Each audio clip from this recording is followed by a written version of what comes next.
Hi, my name is Jennifer Ditchburn. I'm the president and CEO of the IRPP. Today, I'm joining you from Ottawa, located on the unceded traditional territory of the Algonquin Anishinaabe people. It's worth noting that the Algonquin Anishinaabe, the Kanien'kehá:ka Nation, and other First Nations people were our allies during the War of 1812. We let that spirit of partnership and respect down over the last 200 plus years. But Indigenous economic inclusion and participation should be part of our strategic long game for Canada. The more that our Indigenous partners on the land prosper, the more that there is prosperity for all of us. Over 53 years, the IRPP has always focused its research on the long game, considering how economic, demographic, and social changes will shape the country into the future. Our latest research has been focused on how Canadian communities could face disruption from the global economic and energy transition. And some of those communities will also face disruption because of tariffs. We're exploring how we can help those communities and the workers that live in them build more resilience. A related question for those communities is how we're going to support Canadian companies and innovators that want to grow and expand. We've been trying to define the contours of modern industrial policy, not a bad phrase anymore, and how governments can help steer investment decisions to support Canada's strategic objectives in areas such as defense, housing, and critical minerals. And we've been considering how best to support Canadians through tough times. For example, how to modernize employment insurance and how to ensure we're addressing affordability issues for the most vulnerable Canadians. The IRPP has an incredible board of directors. I say the best board of directors in Canada, including our 4 panelists today. If I read their complete bios, I'll take up the entire hour and a half. So I'm going to read some summarized versions. You'll see them on your screen. Ian Brodie is a professor of political science at the University of Calgary. Between 2005 and 2008, he was chief of staff to the leader of the opposition and then to Prime Minister Stephen Harper. After leaving government, he worked as a strategic advisor at the Inter-American Development Bank. The Honorable Janice Charette served as clerk of the Privy Council and secretary to cabinet until she retired from the public service in June 2023 after serving nearly 40 years in the public service. Uniquely, Ms. Charette served in the role of Canada's most senior public servant twice. The Honorable Jean Charest served as Deputy Prime Minister of Canada and other ministerial roles and as Premier of Quebec from 2003 to 2012. He was also leader of the Federal Progressive Conservative Party. He is today a partner at Canadian firm Tariffs, Couture, Jolicoeur, and also a member of the Prime Minister's Council on Canada-U.S. Relations.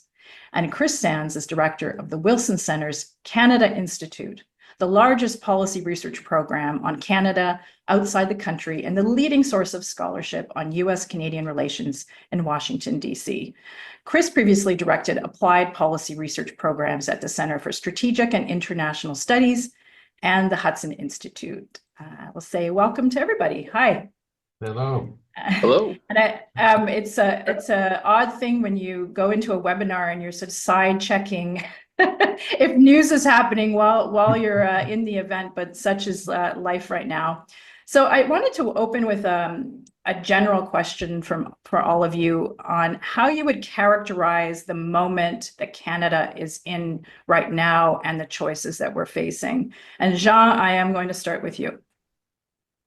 Thank you, Jennifer, and thank you for the invitation from the IRPP, which I don't think you mentioned, celebrated very recently a 50th anniversary, which That's is right. for a Canadian think tank is quite an accomplishment.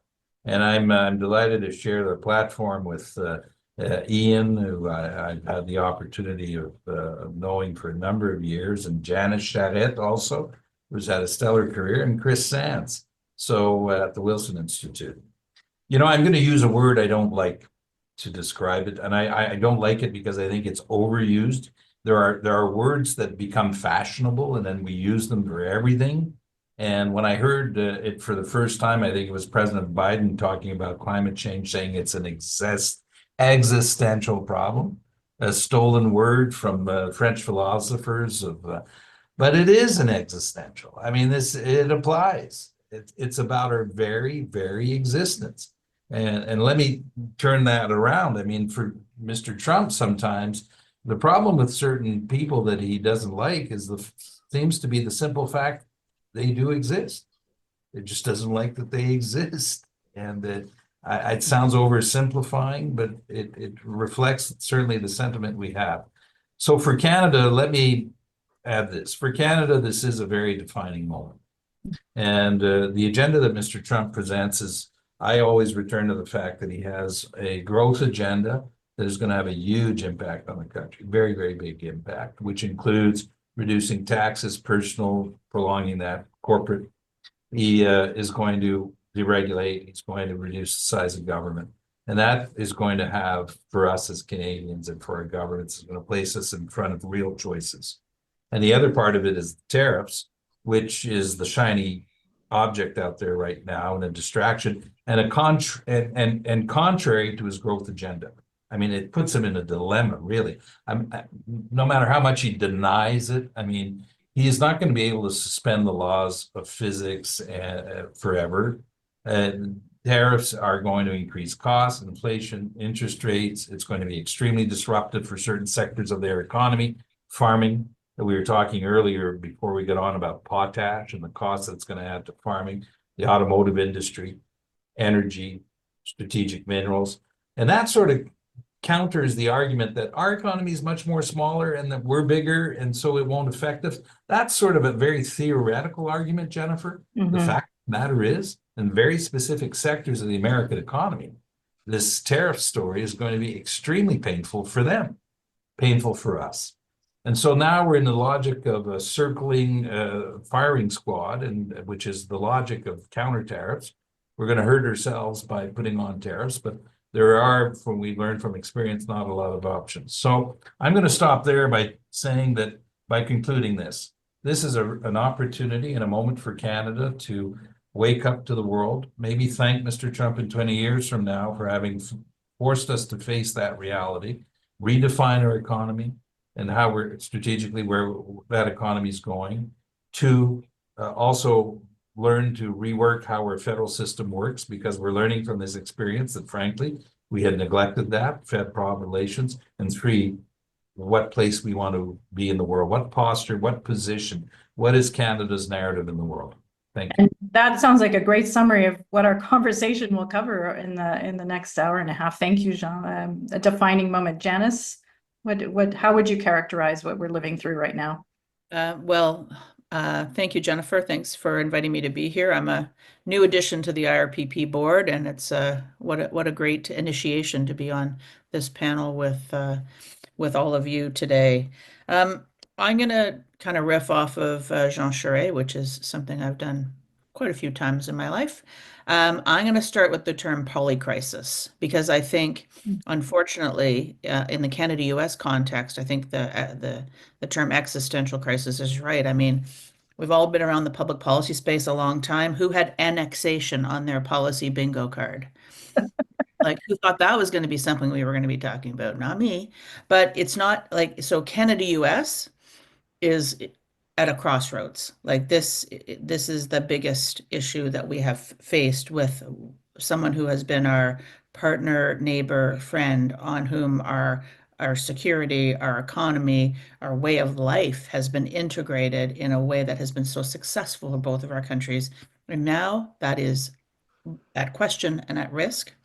But it's not the only crisis that's going on in the world at the same time, and partly as a result of how President Trump has approached some issues, but what's going on in the Middle East, what's going on in the context of Russia's illegal attack on Ukraine, what's going on in terms of climate change and mass migratory movements and extreme weather events, and the list goes on. It kind of feels like the world we were living on, and that nice kind of circling around the sun we were doing, that suddenly we kind of jumped off of track somehow. But I do think, and I will attempt to be the glass half full, keep my glass a little bit from period time to time half full. I do think this is an incredible opportunity for Canada, a wake-up call, as Jean has said, but also a moment when I have been so proud to be Canadian, and so many of us have seen that across our neighbors and family and friends, not just when Team Canada, beats those pesky Americans on the ice, but in all aspects of how, what a great country we have. We're surrounded by amazing people, and together we can do things. And I think we just have to keep that spirit and that enthusiasm up as we chart a course in this world of polycrisis.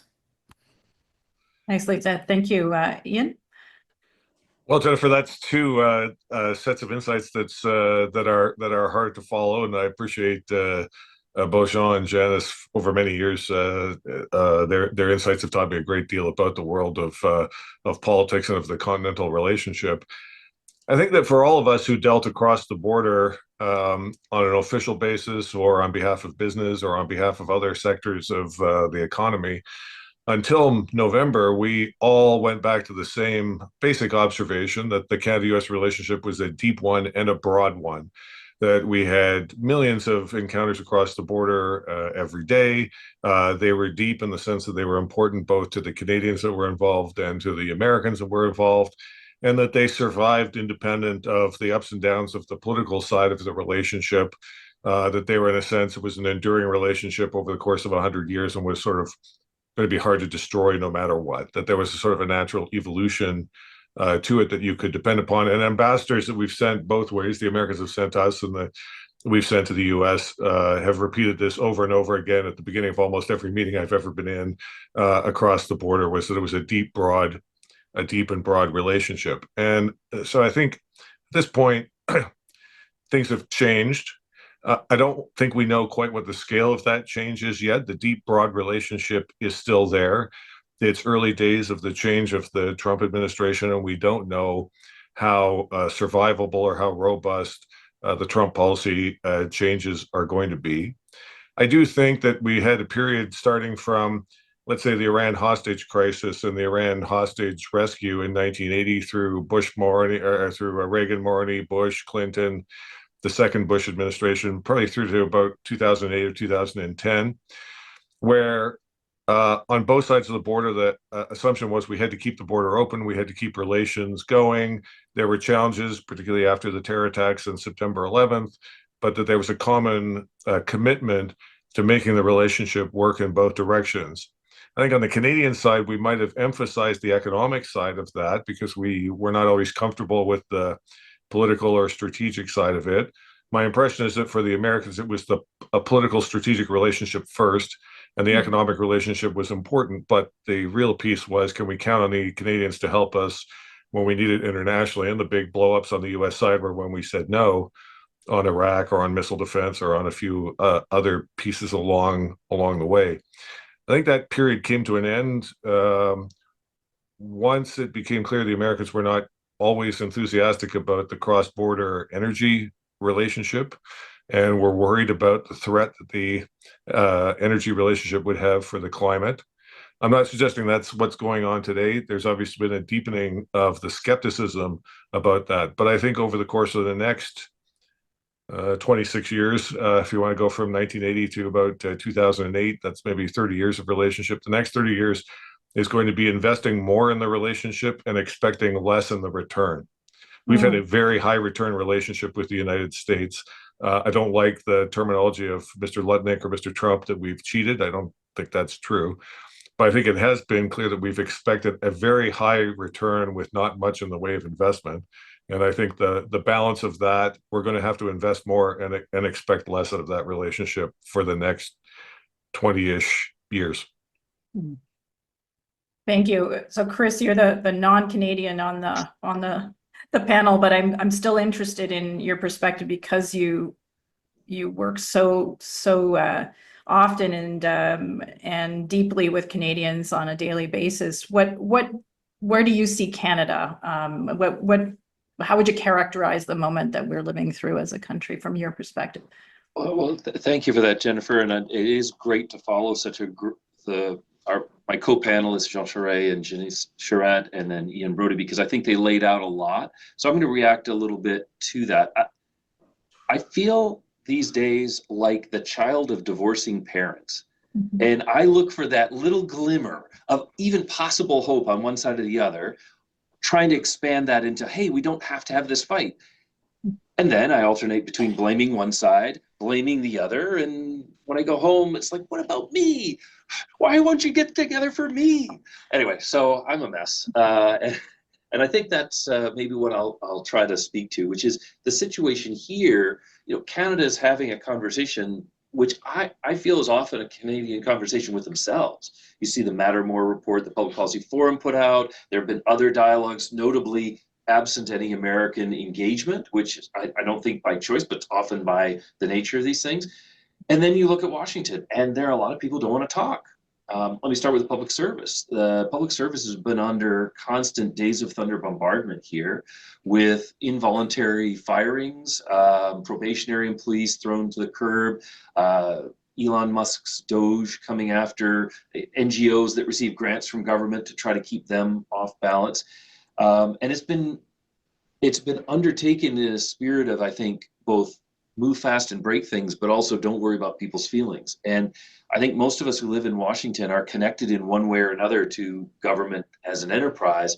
And it's made us very unsure. Can I talk to Justin Trudeau, or is he on the bad list? Am I going to get myself too much negative credit if I try to engage with the Canadians? And you've seen it with the waves of Canadians who have come down.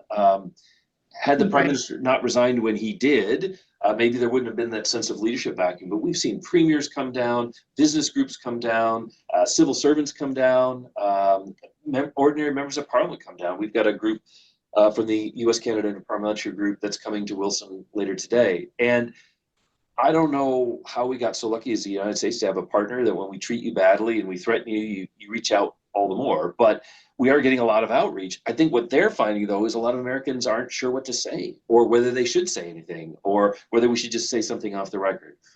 And I think that's a problem if we're going to try to rebuild this relationship. Also, I liked what you said, particularly Jean, about the idea that Trump creates a sort of clarifying moment. And maybe for Canada, it's a sign that interprovincial trade barriers and other things need work. What it's revealed for me is the very weak foundations of the U.S.-Canada relationship. They're just, at least in the U.S. side, they're weak and getting weaker. I could give you an example just off the top of my head. Line 5. We're having this debate about Enbridge's Line 5 going through the Great Lakes, and we have something more than 100 years old, the International Joint Commission that was created by the Boundary Waters Treaty of 1909. Since the question is it environmentally safe, the normal thing to do would be to put that group into the field, do the research, do the town halls, come back, give the government some advice. Do we? No, we didn't employ them at all. And when the Doge comes around and says, well, why do we have all these crazy institutions? They're going to say, well, this one doesn't do anything. Let's zero it out. Think of the savings. So I worry about that. And then when you talk to people in Washington, it's a surprise to them that there's this thing called the International Joint Commission or the Permanent Joint Board on Defense or any of the bodies that we've created, because people just don't know.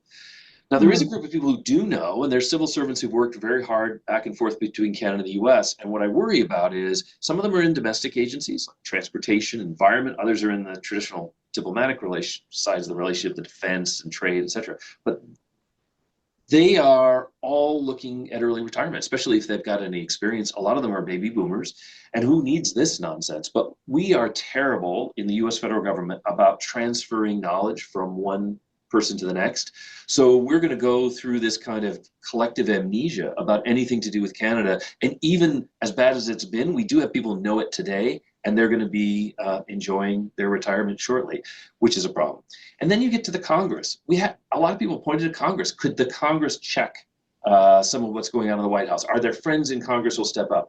First, I'm not sure there are very many people who are ready to step up now. But engagement is the key. And we have a lot of people who are younger than Donald Trump, younger even than me in elected office. They should be friends of Canada, but in that younger generation, because we've kept older generation a long time, we have to make some introductions. We have to get them to understand Canada as it is today.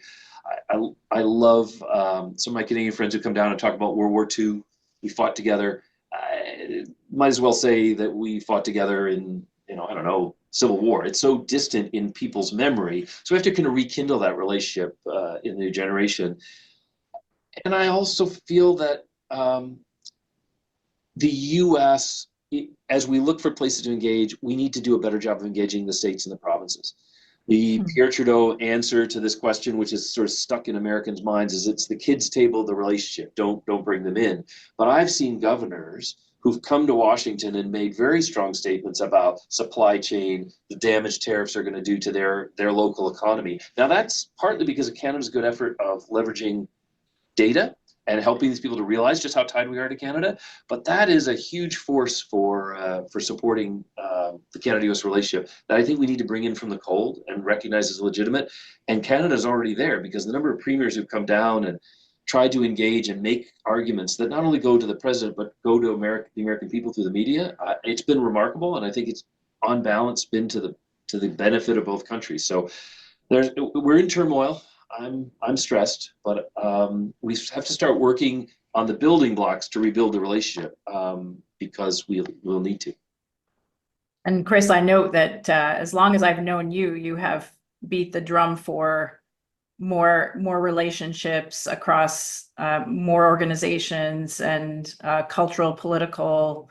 So now the chickens are coming home to roost on that one. But Janice, I wanted to ask you, as someone who held the most senior public servant position in the government, in the poly crisis that we're in right now, how do you decide on a starting point for planning or decision making around this kind of a situation, an existential threat? Like, what are the kind of like anchors that you would look to grab onto to forward plan, which I'm sure is what's happening right now at PCO and other central agencies? I sure hope that's what's going on, Jennifer. Mm-hmm. If the weary faces of some of my former colleagues are any indication, they're at it, and they're at it with at speed and with intensity. I guess I would say, first of all, there is a crisis underway. There's a very significant set of issues underway, and so there's a lot of work and effort being devoted to the kind of fight back, and that's our mission in Washington. That's public servants in Ottawa. That's reaching out to the provinces and territories to do, as what Chris said, that outreach campaign, that both education and charm offensive going on to fight back, that people understand what the implications are going to be for American workers, for American consumers, sector by sector, business by business, and also put supports in place for workers and families and businesses that might be affected should these tariffs actually come into effect and remain in effect, as well as the retaliation package. So there's a big fight back, like you got to deal with the immediate crisis. But I think what lies behind your question is really kind of part of the job of the public service is to do that, really deep policy thinking to be able to give advice to government. And I would say there's kind of 4 anchors for me in that respect. The first one is, when you think medium and long term, what are the things that are going to reinforce Canada's, I'm going to use the term here, security and resilience, to pick up something you said, Jennifer. And that's like, what's our future plan for our medium long-term plan for our economic security, for our border security, for our national security, like in the defense space, in the intelligence space, in the dealing with hostile state actors and terrorists and all the bad guys space. So that's kind of a medium long-term view, at kind of thinking that has to be done at a time when we're dealing with policy like popcorn coming at us, right? So creating the time and the space and the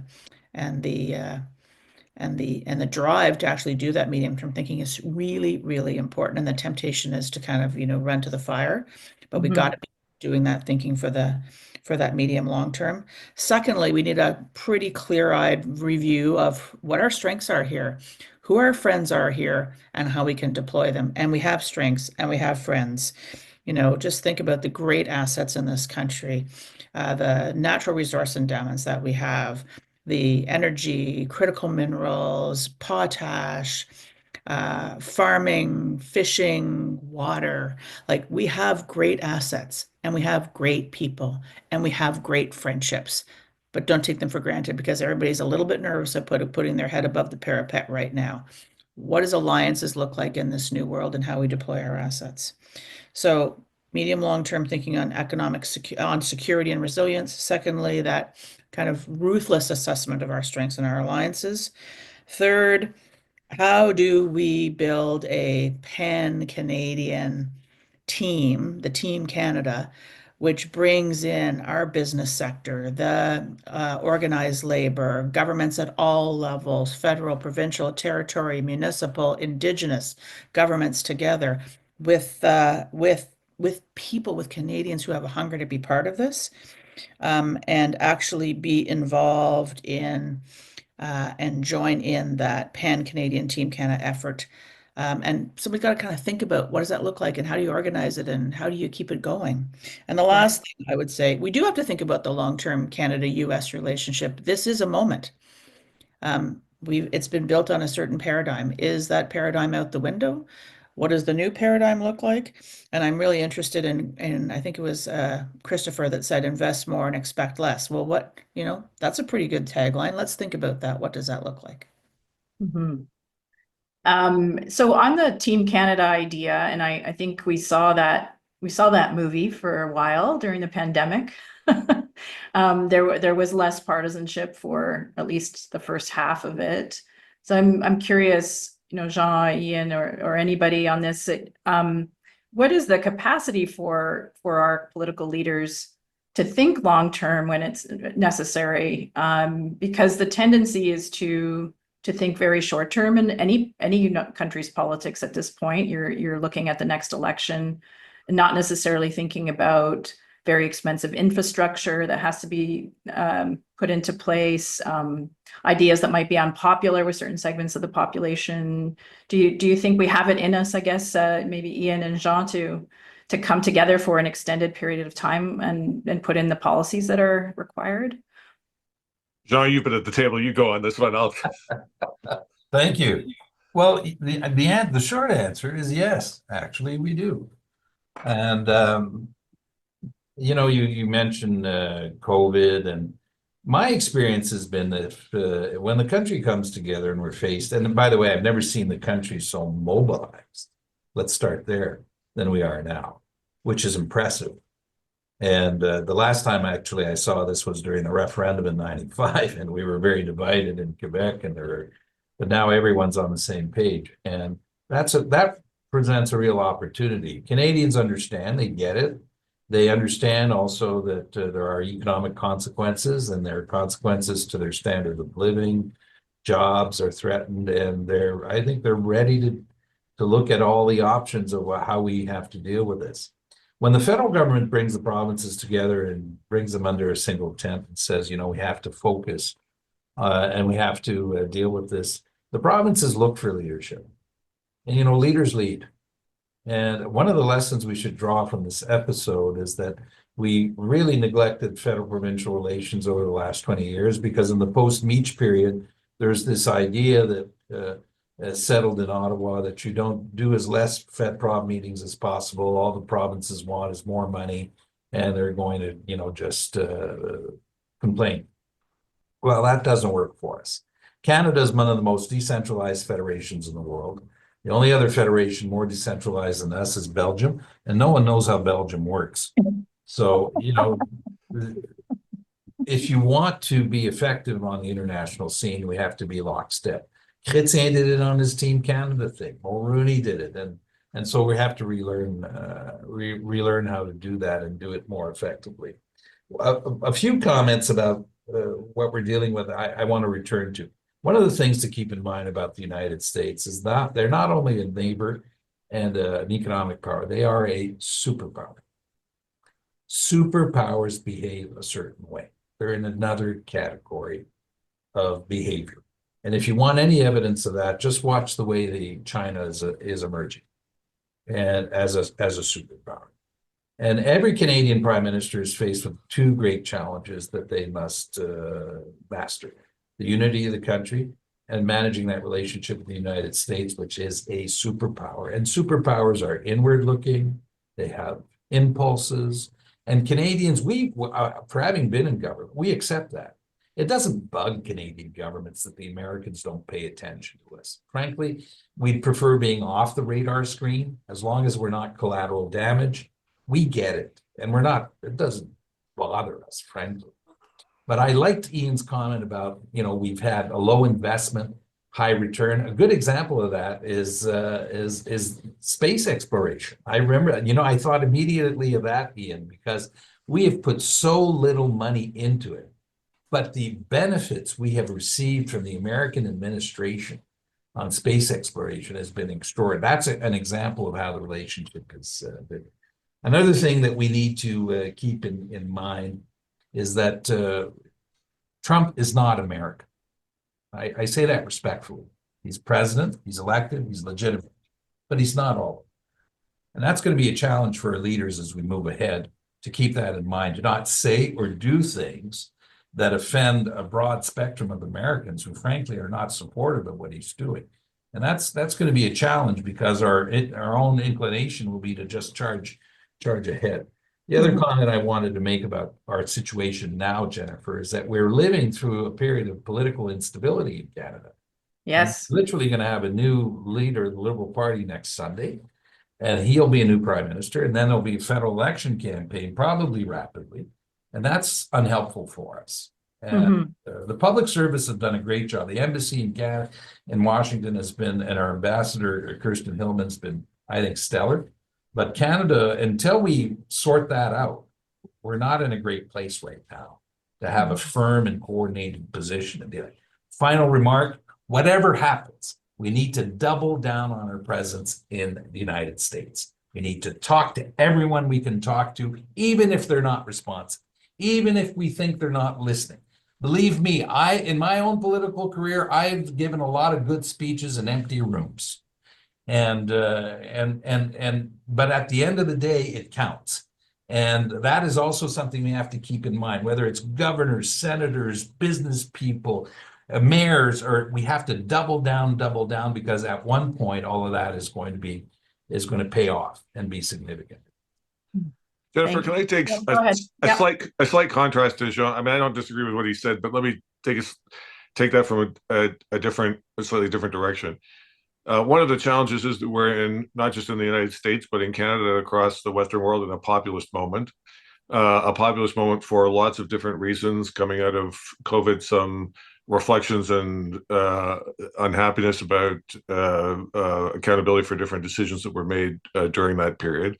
I think the Team Canada approach at the early stage of COVID probably didn't do the country any long-term service. I'm not saying it wasn't a good idea at the time, but as soon as you close off those opportunities for other ways for people to express other views about how the pandemic should have been managed, you end up with, trucker convoys. I mean, I think that's part of the driver of the populist moment. We have a big national unity problem in the country, and if we're going to depend on sort of a prime minister to snap his or her fingers, depending on who wins on Sunday, and just bring premiers together and it's going to be a happy period, I agree with Jean. There's some investment that's required there to repair federal-provincial relations, but also to repair some of the unhappiness about how policy over the last few years has affected different parts of the country. That hasn't gone away. That's a hurdle that, no matter who the federal government is, not a partisan comment, it's whoever ends up as prime minister come the summer is going to have to do some work there on our side to help. There's an emotional reaction to the tariffs right now, and sort of a rally around the hockey team and a rally around retaliatory tariffs and getting American liquor off of liquor shelves and so forth. That's fine. I think that's healthy. That's not going to carry us through the next 4 years of this very difficult conflict. And if we end up with 25 or 20% or 10% tariffs for a 4, 8, 12-year period on the trade relationship, the damage that's going to do on both sides of the border is going to require more political investment at that. When I said we need to invest more and expect less out of the Canada-U.S. relationship, that's not just a matter of doing more and throwing more money at it. I think we have too light a diplomatic footprint in the United States outside of Washington. I think we've underinvested in that. We pulled out some of the granting programs that gave us access to some institutions in the United States. But I think also, to go back to what Chris said about, the bureaucracy destroying aspect of the Trump administration and the threat to organizations that we've taken for granted on the Canadian side to help manage this at the level of kind of mid-career officials, with the greatest respect, that's not what the next 20 years is going to require. We're going to require a higher level of political skill.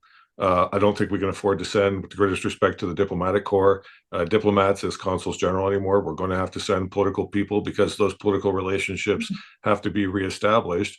And I've never met an American elected official who was willing to be as blunt with a career diplomat, no matter how good they were, as they were with somebody who'd been in elected office. I think the model of our diplomatic relationship with the United States has to shift, and we have to reopen the trap lines of the relationship. We have taken for granted that we'll be able to go in to see governors and senators and members of Congress and local chambers of commerce. I think Jean's right. The political people that we send to the United States over the next 20 years to fill the big diplomatic positions are going to spend a lot of time giving speeches to empty rooms. But that's okay. We're in a rebuild situation here. And that's what I mean by invest more in time, invest more in the political side.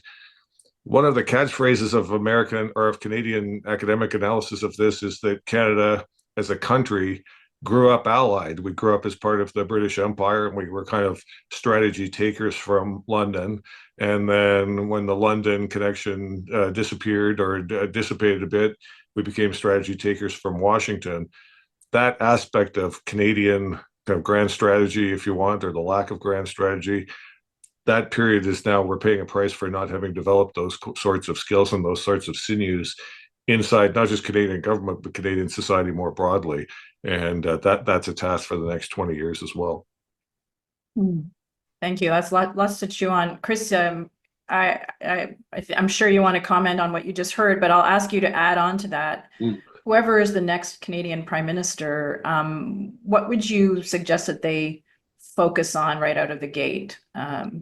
Okay. Well, there's a lot there. And I want to start with an observation that we should think of time as a variable here.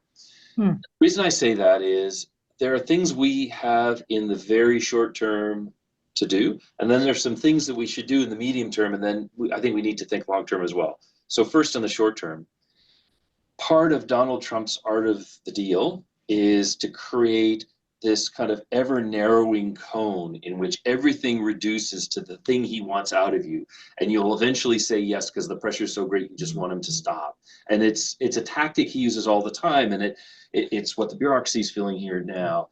And I think we should pull ourselves out of that cone and recognize that he is racing against a clock. He has 20 months, I think now, to midterm elections. That will be a judgment on how he's done so far. And I don't think Republicans or Democrats are all that confident that they know how those things are going to go, especially if things on his program that people are okay with, maybe some more law and order, building up some bridges, etc., clash with things like tariff wars with big allies that send prices through the roof and make it hard for families to get by. That's why he's in such a rush. There are things that we should do related to that, but remember that then there'll be 2 years a little bit calmer, and then there'll be a successor. And I hear from people all the time, oh, well, he'll change the Constitution and stay. But Donald Trump not only beat Joe Biden in the election, but he also beat him in becoming the oldest man ever sworn into a 4-year term at 78. Now, he has an incredible bit of vim and vigor, great, but he's not going to be around forever, and I think that's a reasonable assumption. So what about the successors? And I think whether it's whoever we could pick now, we should recognize that Donald Trump is a singular political talent. He has an ability to do things that I don't think will be replicated by any of his minions or supporters, and I don't know the Democrats have a counter. So normalcy will eventually come in, and so let's not throw away institutions we might need later in a desperate attempt to placate Trump and then wish we hadn't done it, sort of thing. Second thing I would say is a little bit about the medium term. And we've given such a false face to the world by continuing to hire elderly presidents. The last couple have been right up there. And I predict the next US president elected in 2028 will probably be younger than I am. And the people that Canada needs to meet are here. So seconding a little bit what Jean and Ian said, getting out, finding the governors, the state reps, the junior congressmen, getting them to know you, assuming that they have somewhat of a blank slate, filling that in. I think getting younger members of Congress to come up on Codels and visit Canada themselves. I think about all the regional groups of governors and premiers that get together, or groups like the Pacific Northwest Economic Region, any forum where Canadians and Americans can meet essentially as equals and have conversations, I think will build the relationship up in the medium term. And then in the long term, and I will come to your question about the PM in a minute, but in the long term, we only established, going to Ian's comment about growing up allied, we only established direct diplomatic relations between Washington and Ottawa in 1926 and exchanged embassies in 1927. So we're coming up on the 100th anniversary of bilateral relations. And I think it's time to do jointly a look. Do we have the tools we need? How's the relationship evolved? Are some things that need to be reinforced, some things that we could frankly, dispense with? But I think there's a real opportunity to use that sense of time and say, let's build for the next 100 years. And I know a lot of Canadians aren't ready to really deal with the current administration. We give them no hope there. But I think if we could get Canadians and Americans to think beyond the present difficulties, that would be a really constructive way to put our energies into the future and get the millennials and Generation Z/Z, who are the largest part of both of our voter contingents, give them the chance to start participating in a direction of the future. So then I'll go to your last question, Jennifer, because I did promise. Whoever gets elected next Liberal leader and becomes the Prime Minister, I think should call Donald Trump.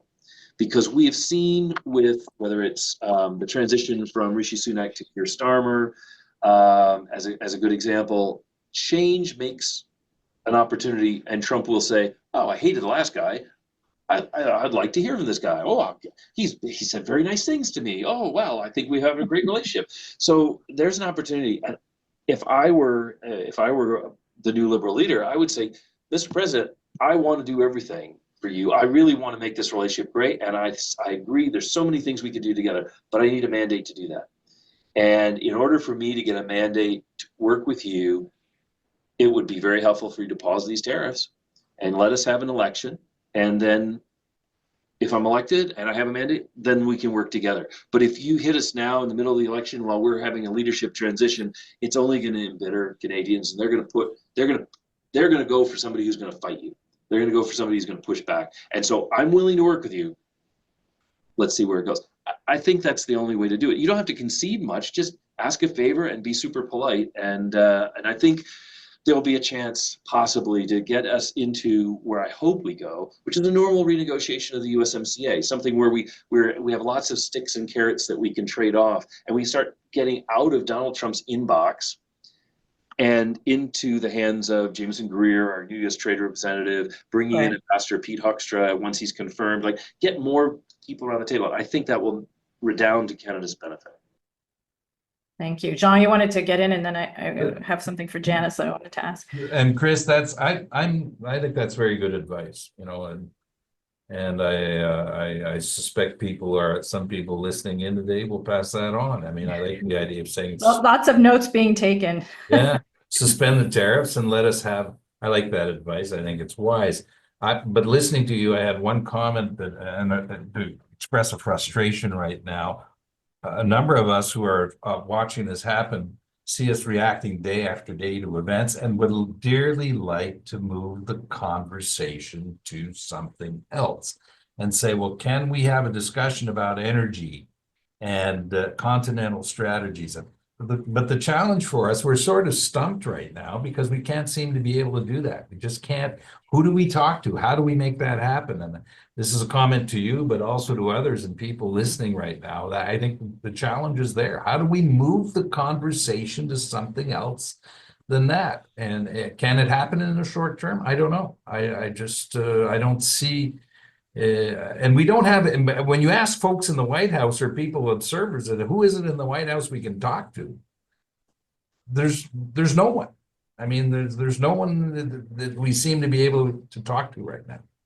I will just, as a hot pursuit on that, Jean, I keep running into people, even Republicans, who are like, Trump's great. I mean, he's fantastic. Oh, he's so great. But I really don't feel comfortable what he's doing in Canada.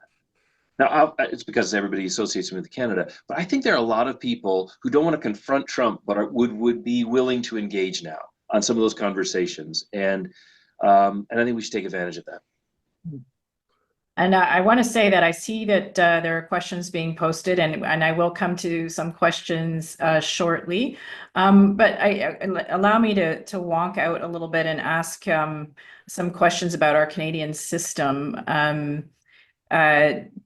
Janice, Ian, Jean. So from the perspective of the public service, from the perspective of how our government is structured as the decision-making functions within government, and Ian's written an excellent book on this topic from his reflections of working in Prime Minister's office, and Jean, from the perspective of the Council of the Federation.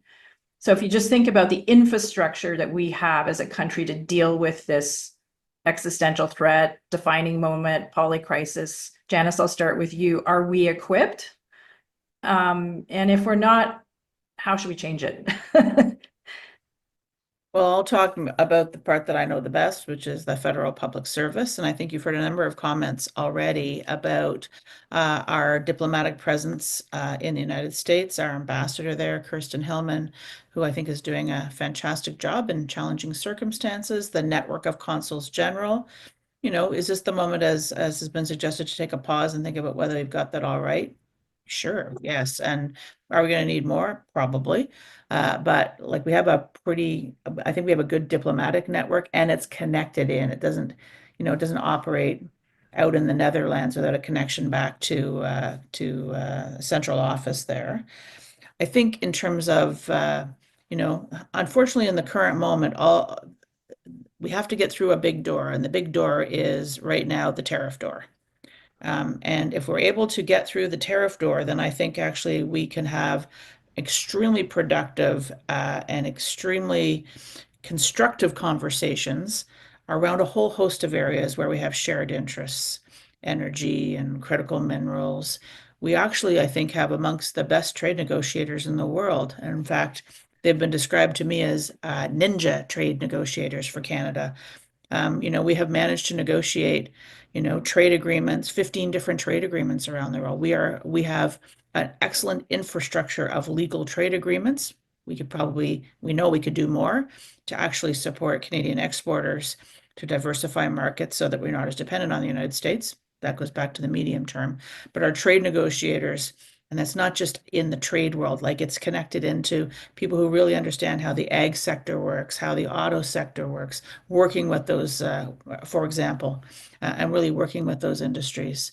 This is, at some point, we are going to, as a country, I think, have to face sooner rather than later, would be my guess, a renegotiation of the Canada-U.S. Mexico trade agreement. And I think we're pretty well supported to be able to do that. And I think, others have spoken. It's absolutely the case that the near-term challenge is the fact that we are in a moment of political uncertainty. And as long as that goes on, the strength and the solidity of our nonpartisan professional public service, I think, can kind of keep the boat afloat whilst the politicians sort out the politics. Thanks. Ian? Well, the election intervenes here, and whether the Liberals are reelected or whether somebody else takes office, we're probably not going to have a functioning federal government on the political side until the middle of May, the end of May. We're 3 months and a week away from we're supposed to host a G7 summit in Kananaskis. I think one of the immediate questions will be whether we want to proceed with that at this point, given what Jean said, is trying to manage a very large, complicated, multilateral summit at the leader level, given all the pressures on that, something we want our Prime Minister to be doing over the course of the next 3 months, or is this something we want to postpone or move to Mar-a-Lago or someplace else? And some breathing space here. I can't see having a particularly productive G7 summit if we're still arguing in June about tariffs on the Canada-U.S. side. And the other G7 leaders who would be coming to that meeting are planning other arrangements for the future of European security and the future of Asian security here. So I don't think we're particularly well placed here for success over the course of the next 6 months. If the tariffs continue at some level that has a sharply negative effect on the Canadian economy, we also have a fiscal crisis. I mean, I think we have a fiscal problem at the moment at the federal level. Whoever the new government is going to have to do something to rein in federal spending and to reignite a national economy that has underperformed coming out of COVID. So there's a particularly complicated set of challenges here. I hear what Janice says about public servants, and I, of course, had lots of great relations with lots of good federal public servants, including Janice when I was in government. But we have our own problems of downsizing coming for the public service here, and trying to figure out how to manage that and how to manage a rollback of some of the spending of the last few years is going to be challenging enough as it is. So the poly crisis here is a domestic one.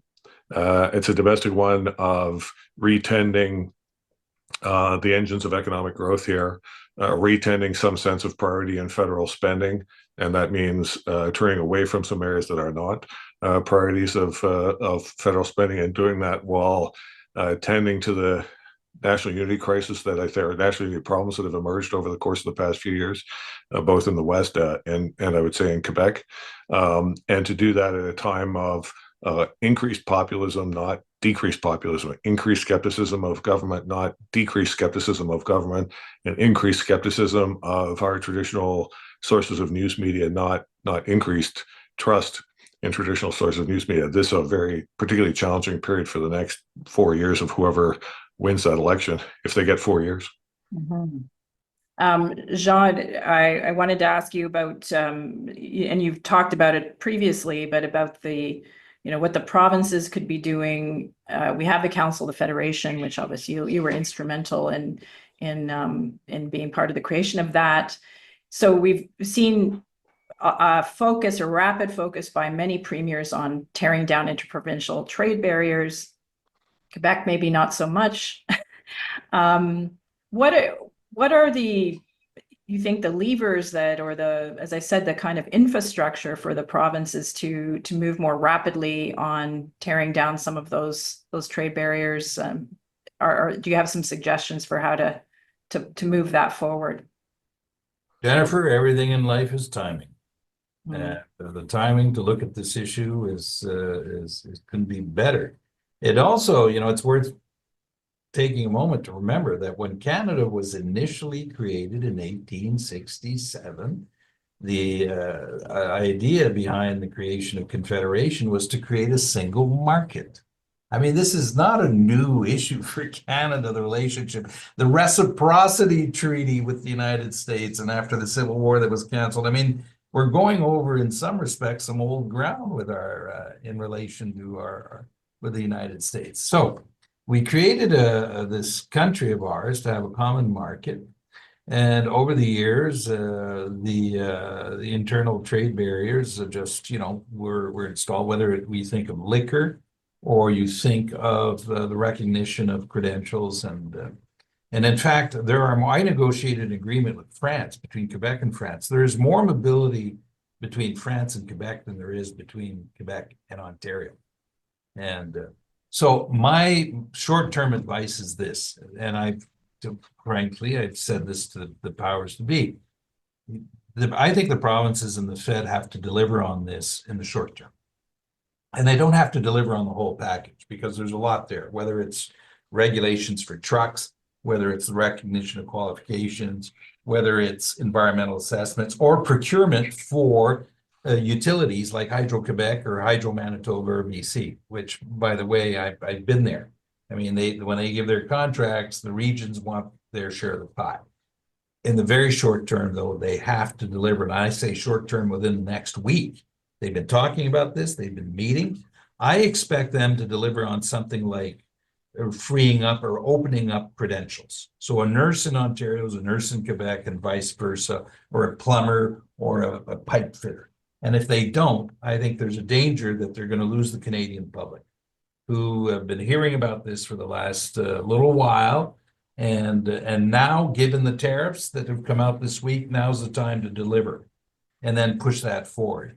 And then make a list, Jennifer, of what are the things, the 4 or 5 things that we as a country should focus on. We know some of them are obvious.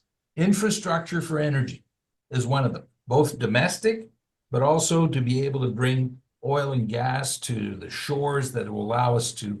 We've known that since the war in Ukraine, when Europe was asking or looking for alternatives, and we weren't able to supply them because we weren't able to get our act together. And so whether it's that, whether it's the policies on labor mobility, what I believe in, but on internal trade in the very short term, I think the provinces and the feds need to deliver something and show the Canadian public that we're serious about this.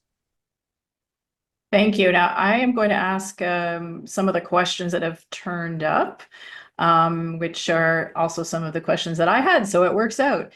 From Patrick Fraser asks, what can Canada's provinces do to expand their international trade policies and partners, which I think would apply not just to the provinces and territories, but also to the country as a whole. Anyone want to take that one? May I say, Jennifer, I know Jean has views on this, but let me make him look like the moderate on this front. The provinces have extensive networks of trade offices all over the place. And my experience in the federal government is the provinces are better at this than the federal government is, because the provinces are closer to economic sectors in their province and people who can make decisions. They're full of ministers and premiers who are able to make deals happen. The federal government, for political, national, institutional reasons, has to keep these things at a certain level of generality that makes it harder to connect to deals. Not that that's impossible, but it's hard work for the federal government to do that. Whereas there's a natural instinct of provincial leaders, premiers, ministers, other officials, local officials, to arrive with somebody who's ready to sign a deal and who can, as it were, talk turkey with people in other countries. And so I think this is exactly the right question here. Jean's good at this. I think some of the other premiers are good at this. No, Jean's really good. Yeah. Quebec was first into this. Quebec was first into this pool. It's a long-standing expertise, and that's good. And you know why? And because we work with the federal government, by the way. Right. Those of you who are listening and are worried about the fact that there are parallel networks, I can tell you from experience that they work well together and they complete each other, and they actually, so it works very well. But one thing to understand, why is it important that the provinces be part of that discussion? We're one of the most decentralized federations in the world, and the federal government does not have the power to commit or sign treaties in areas of provincial jurisdiction. The federal government cannot go out and sign a treaty with France or Great Britain on education without the provinces agreeing to it. And so that's the way our federation works. And so our experience, and Ian, I think you're absolutely right. It was yours also. Don't see this as competing interests or to contradict. And the unwritten rule, by the way, of diplomacy, when we're outside of the country, we do not wash our dirty laundry in another country. That's been the unwritten rule. And frankly, it's worked fairly well. So the more, the merrier. And Quebec's done it well. And I've seen other provinces work very efficiently also.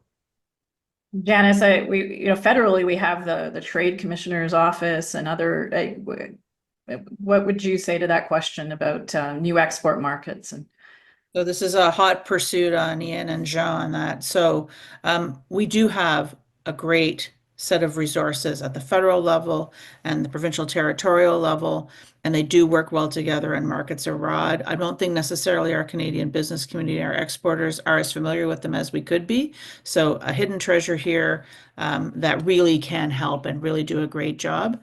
I think we have to go I think we have to push ourselves further, though. And I think, you know, it's great to be able to sign those deals. It's great to be able to welcome those investments.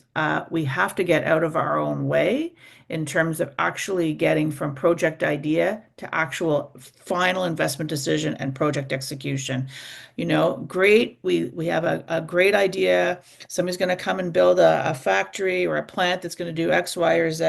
And then we put them through like the mother of all internal trade barriers as we kind of go a permit here and approval there. You know, good luck finding your way through this miasma of bureaucracy. We need to streamline this. We really need to like really have a pro economic development, pro prosperity come together and be as united in Canada around all this as we are when we're abroad fighting together for Canada. Chris, you want to get in on this, and I'm going to tack on something else for you to answer, which is that a few of the questioners want to know how serious the annexation threat is. And I think that's a common question, but you go ahead, because I think you wanted to make another comment on this discussion we're having. Yeah, yes, just on the question of how to engage, provincial governments can engage on trade. I watched the negotiations of the CETA, then the TPP, and it became the CPTPP for the Trans-Pacific and the Atlantic. I watched the Harper government negotiate all sorts of bilateral trade agreements, just a plethora of them.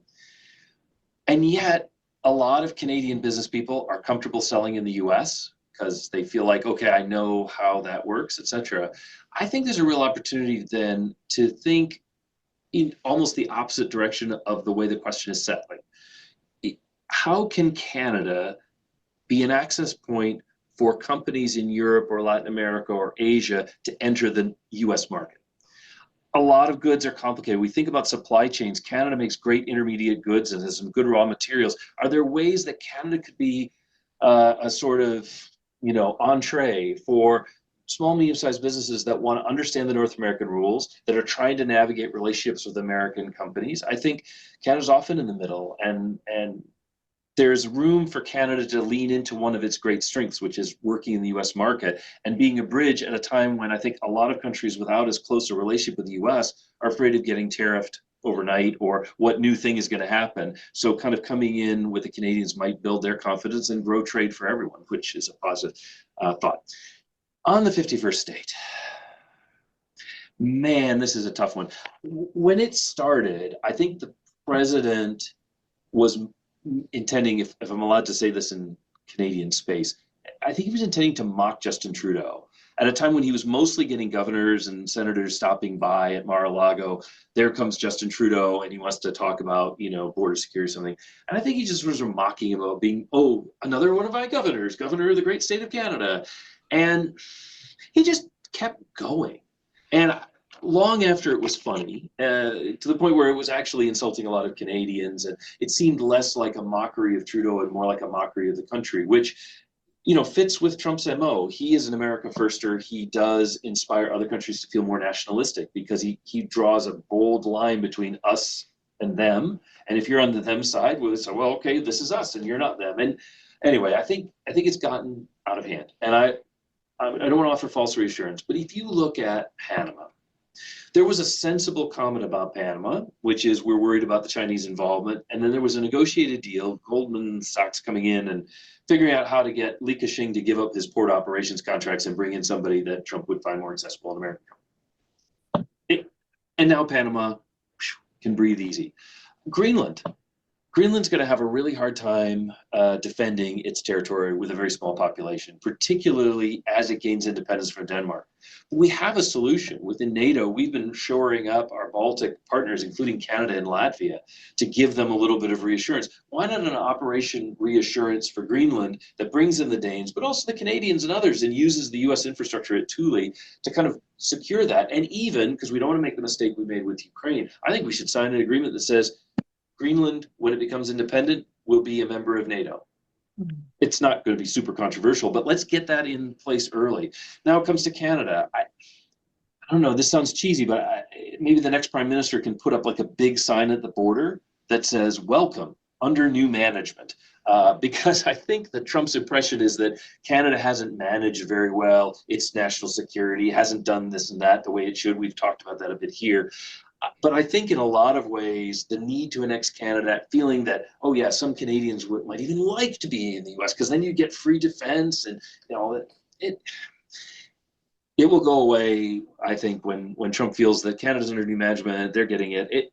It was a joke that went way too far, but I know how it resonated with Canadians. So I don't dismiss it as a false concern, but I don't think it long-term will be a thing Canadians need to worry about. The worst case, you actually did decide you want to become a state, and you end up in the position of DC, where Washington, D.C. has wanted statehood for a long time, and it doesn't matter because it would upset our partisan balance in Washington. And so you could be wanting to join, and we wouldn't let you. Just don't even go down the road. Be strong. I'm pretty confident, Chris, it's never going to happen. But thank you for raising NATO, because that after the spectacle that we saw last week in the Oval Office, in addition to already being gripped with angst and anxiety every night when we go to sleep over tariffs and our economy, now we have to worry about our national security position. What does it all mean when the president of the U.S. seems to be cozy with Russia? I'm going to read a question from Nobina Robinson, who says, or who asks, would Canada be smart to consider that NATO is effectively dead, or imagine a world without NATO? Do you think, there's some other questions in a similar vein.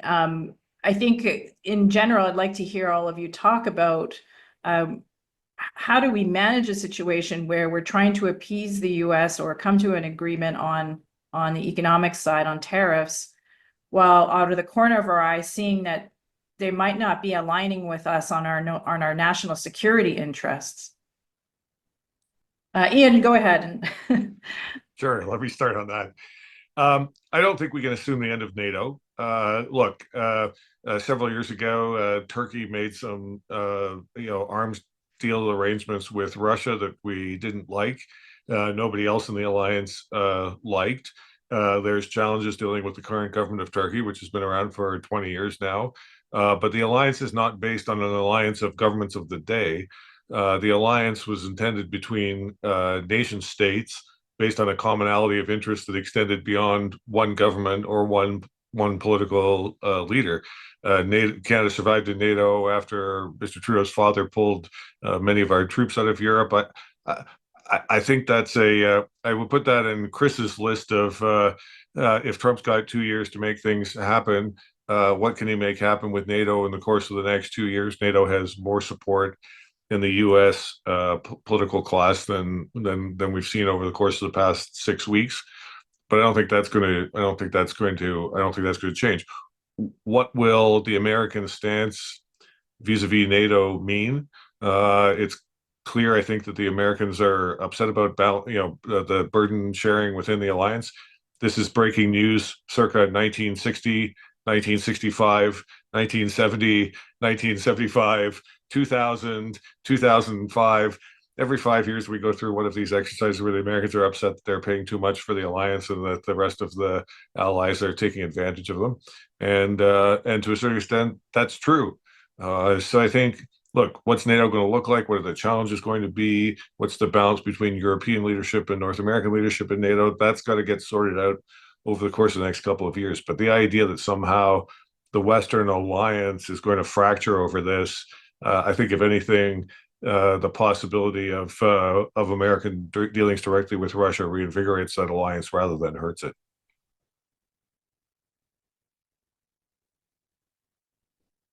Sorry, Janice, do you have any thoughts on that? Sorry, I'll just jump in after Ian. Look, before President Trump got reelected, there was a pretty big conversation going on in the international world about whether or not our multilateral institutions were fit for purpose.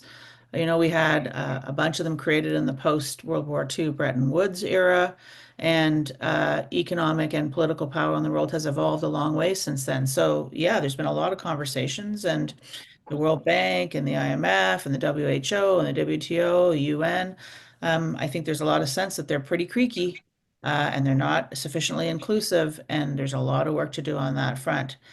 Interestingly, though, I think certainly in my eye, as I watch what's gone on the Russian invasion of Ukraine, I see the NATO alliance stronger than ever. And so, yeah, we have one big player in that I think is looking for value for money from everybody else. And Canada has some explaining to do about our defense spending. And we have our own vulnerabilities, frankly, when you think about how Greenland can defend itself. Well, think of our geography. We got a lot of geography. We have a lot of defending to do.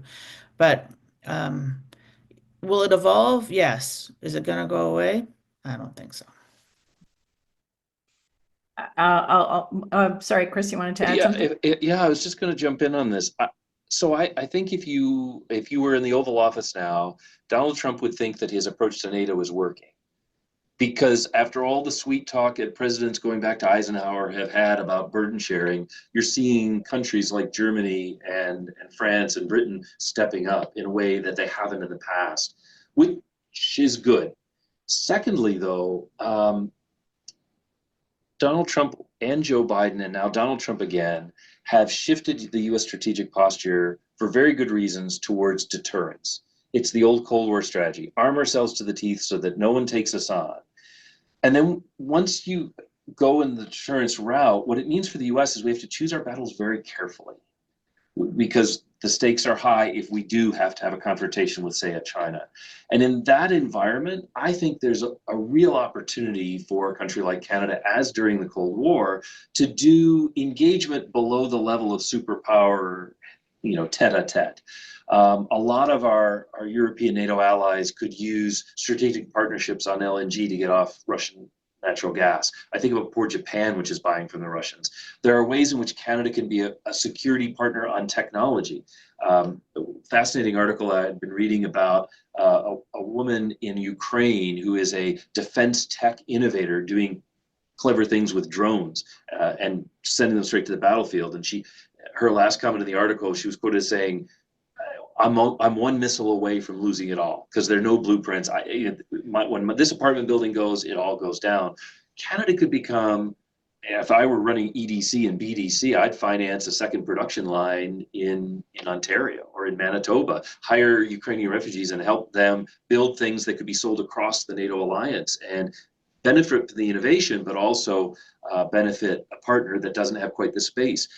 We've been talking about the F-35 for a long time. Canada's finally buying some. But you have a wonderful facility at Cold Lake and at Happy Valley Goose Bay, which we used to use in the NATO days.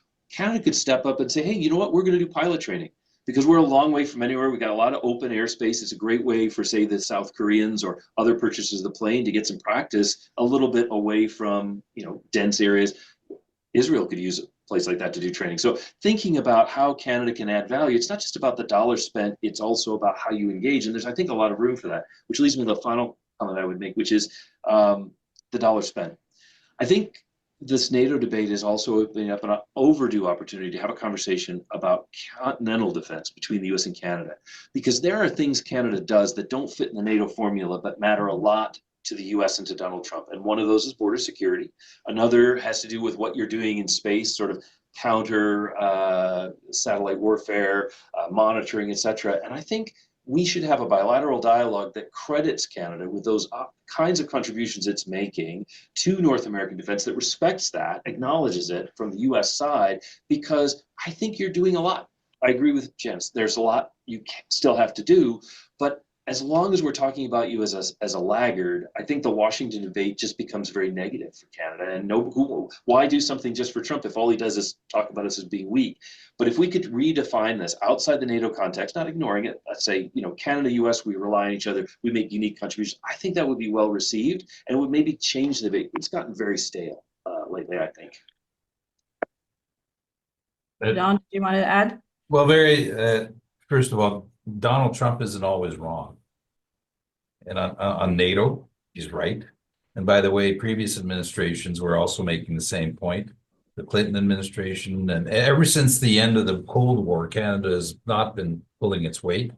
And we have, and the geography circumstances has evolved, including the Arctic, where we have been delinquent in affirming our sovereignty in that part of the world. And now with climate change, everything has changed. I'm concerned when I see what's happening between Russia and the United States. What stops Mr. Trump a few years from now saying, well, why don't we go with Russia and exploit part of the Arctic and for oil and gas? And, you know, Canada, well, you're not there anyway. So, but I want to push the conversation a bit further. And by the way, on NATO, there's been net gains. I mean, Finland, Sweden have joined NATO since the war. I mean, it isn't. So NATO will continue to be there. NORAD is something that should be modernized. We should look at maritime cooperation and ground cooperation beyond airspace surveillance. But let's push the conversation a bit further of where the world is going. And I think we need to envisage in Canada a world in which we're not going to have a trade agreement with the United States anymore. If it's going to be tariffed, there's no reason for CUSMA. There's no reason. We didn't have a, you know, and we didn't have a trade agreement before 1988. We may very well be living in that world in the future. And then push it a bit further. If the United States continue on this track and they want to do inward, then where does Canada go? That's why a relationship with Mexico is so important. Maybe we should be looking at a world where Canada should lead the discussion on how do we, the multilaterals, as opposed to the superpowers, because that's where Trump is. He says, I'm a superpower. I don't have to deal with the multilateral. Everyone else is multilateral because it's the best way for them to defend their interests, frankly, whether it's through NATO or others. So where does Canada go after that? Should we sit down with Mexico and look and how do a trade agreement with them? And should we look at how we deal with the Americas? Do we expand it towards Europe? Those are the things that we're going to have to try to, I think we're going to have to think about. And where do we go in the world? One interesting comment, for example, about where we are in the world. How many people are conscious that our business diplomacy now is done by our pension funds? Canada's pension funds, when you put them together, are the biggest investors in infrastructure in the world, Jennifer, in the world. I worked for a law firm. If you sit down with a law firm in Asia or Paris, the first question that'll come up is what our pension funds are doing. Canada could very well on energy become a major player with alliances because the world needs our energy. The world needs our food.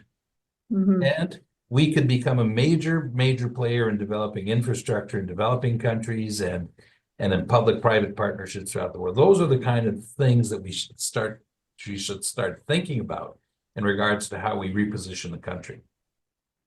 There are some questions in the feed that are, related to this question, I think, and one of them is on how Canada's responded in this moment, which is with retaliatory tariffs, which could end up being a race to the bottom, depending on what the U.S. does.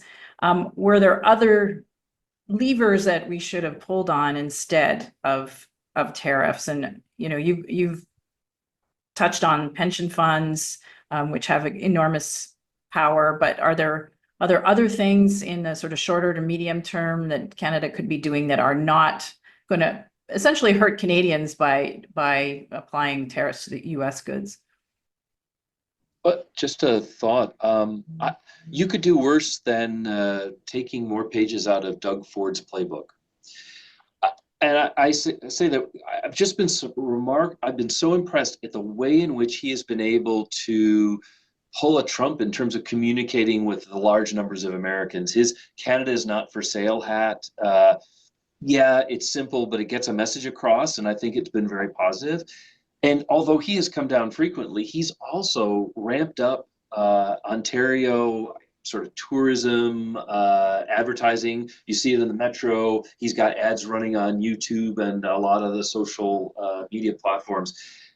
And it's not, don't hit us with tariffs. It's one of those soft power things where you're sort of changing the conversation and putting some positive ideas in people's head.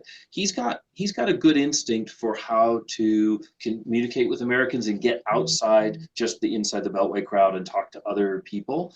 He's also really good at holding a rally at a auto plant and putting faces to the jobs that'll be lost if we screw this up. I think there's a lot of room for Canada to tell a positive story, and the tariff retaliation, I feel it was important for Canada to be prepared to do. But look at Mexico. Mexico also has a retaliatory list, and what they said is in reaction to the start of the tariffs, they said, we'll announce what we're going to do on Sunday. And so we're waiting till this weekend to find out what they're going to do. But it created a sense of, maybe calm. Hey, we're going to take a look at this. We're going to try. And they have a harder problem than Canada trying to placate Donald Trump because they have so many more things that are out of their control, like cartels to deal with. So there's room there. That's all I would say. I mean, there's no magic formula, but some of those things that aren't about tariffs that are a bit more positive, I think there's a lot of room for that to make some ground and make it harder for us to hit Canada with an unprovoked attack of tariffs. One question that came from Graham Flack, who most of us know, is whether our response will end up shifting American opinion against us. And whether there's a sort of a limit to how aggressive we should be and to your point, Chris, I guess to how we talk about Americans and so on. Ian, do you have or Janice have a view on that? This is where I thought yesterday and today, tomorrow are the days for our trade minister to be on every open line radio show in Kansas, Missouri, Oklahoma, talking directly to farmers in the Farm Belt about the increased price of potash over the course of the planting season for the 2025 farm season is not us doing that to you. That's you doing it to yourselves.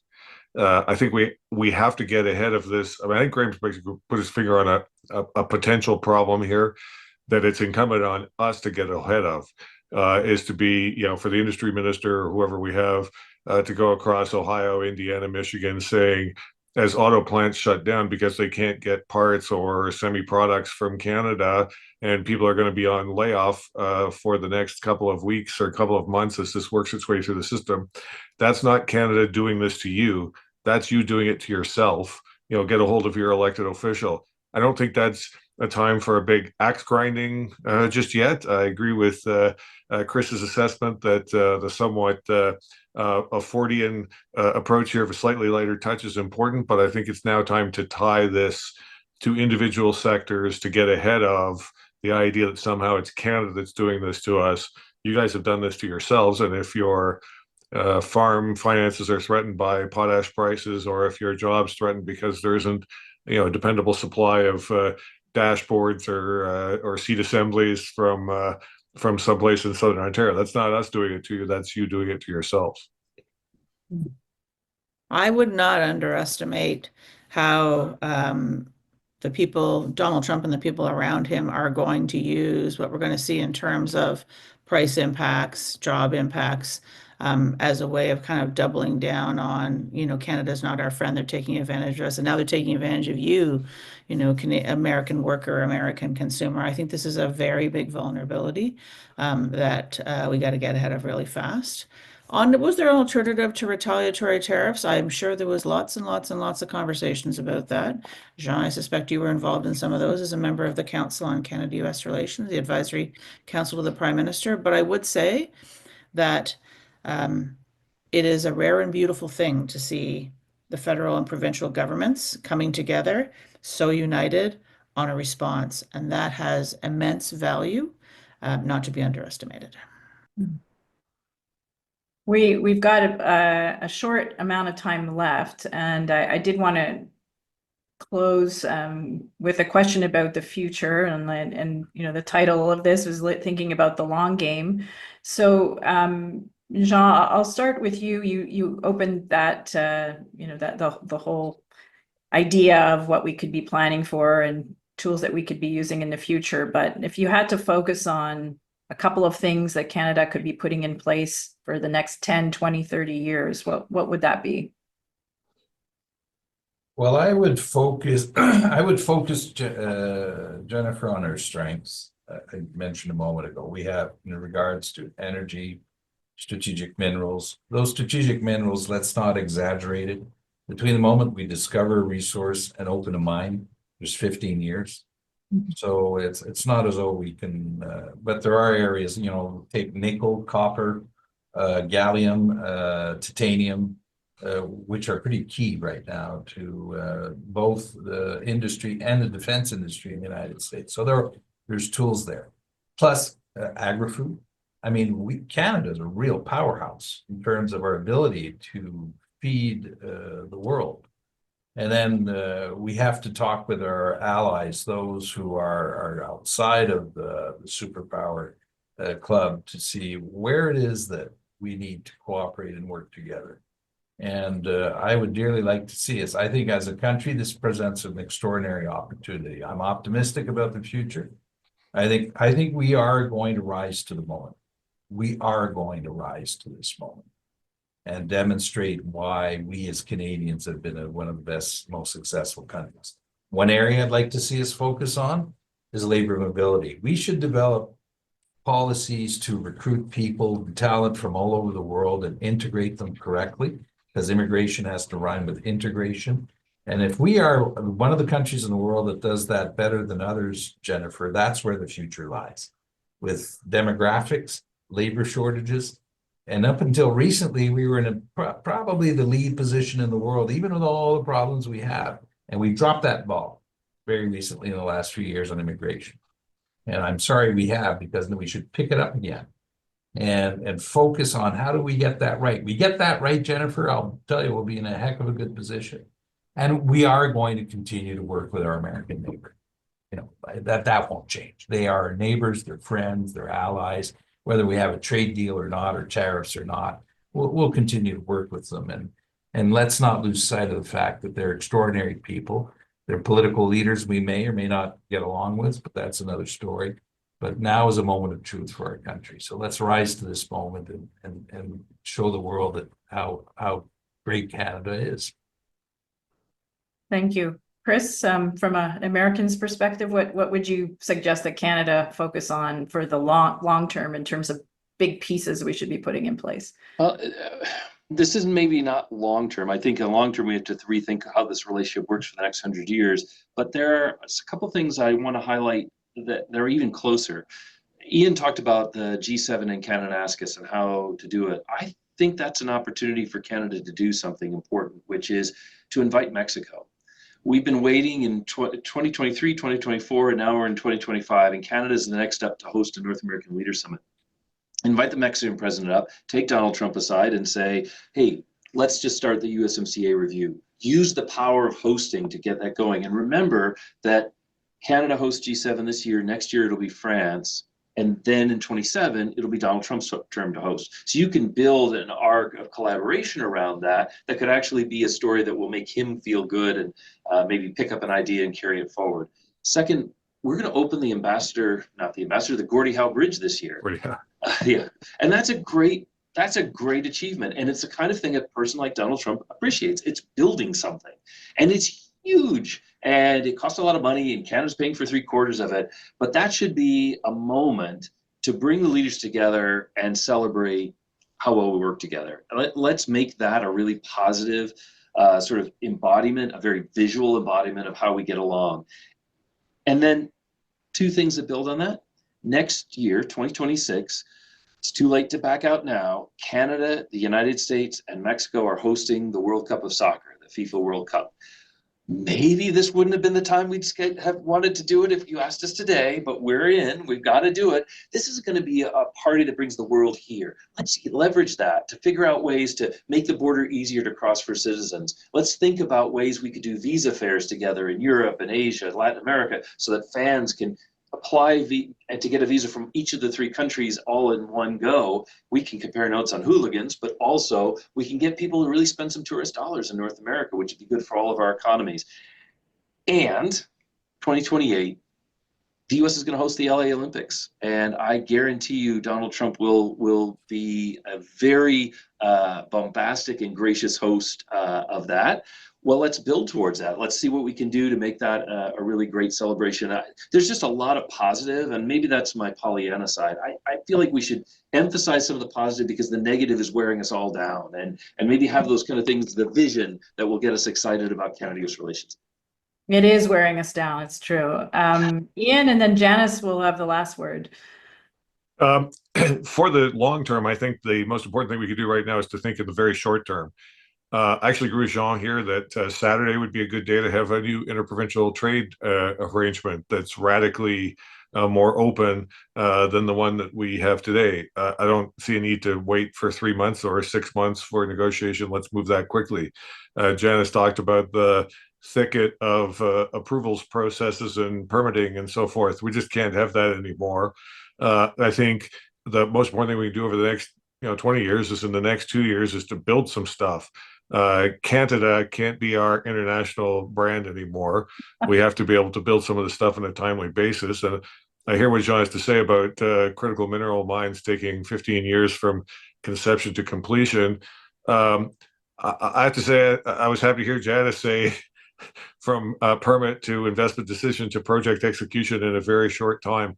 We kind of do need kind of 3 or 4 projects to move very quickly in the next 2 years, not through just some permitting process, but to actually get the project built and to get it producing, because otherwise the economic disruptions are going to be tough on the balance of payments, and we need that kind of backup plan. Thank you.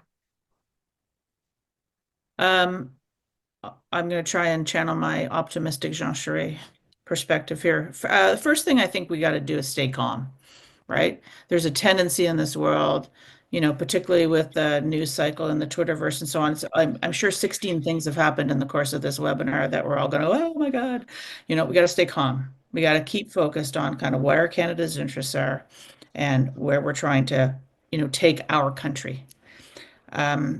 We do have an amazingly, there's a reason why this is an existential conversation for us, and that is because our economic interests are, the border interests, our national security interests are so interrelated with the United States.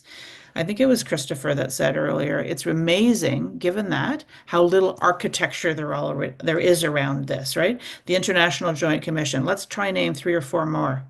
I'm not sure we can.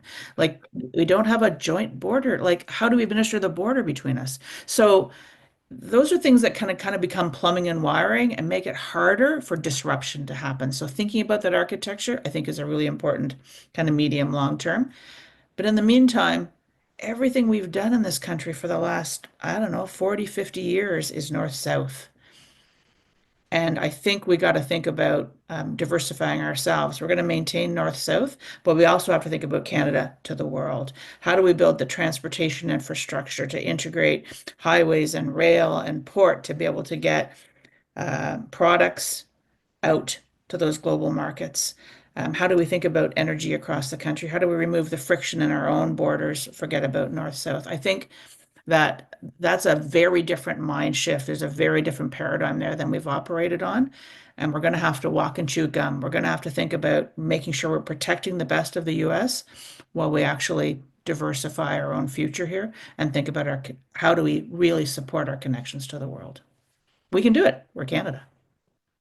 Thank you, and I appreciate that you all ended it on a fairly hopeful note. This has been a great conversation. Thank you to everyone who sent in your questions. I'm sorry we didn't get to very many, but I hope I summarized quite a few of them adequately.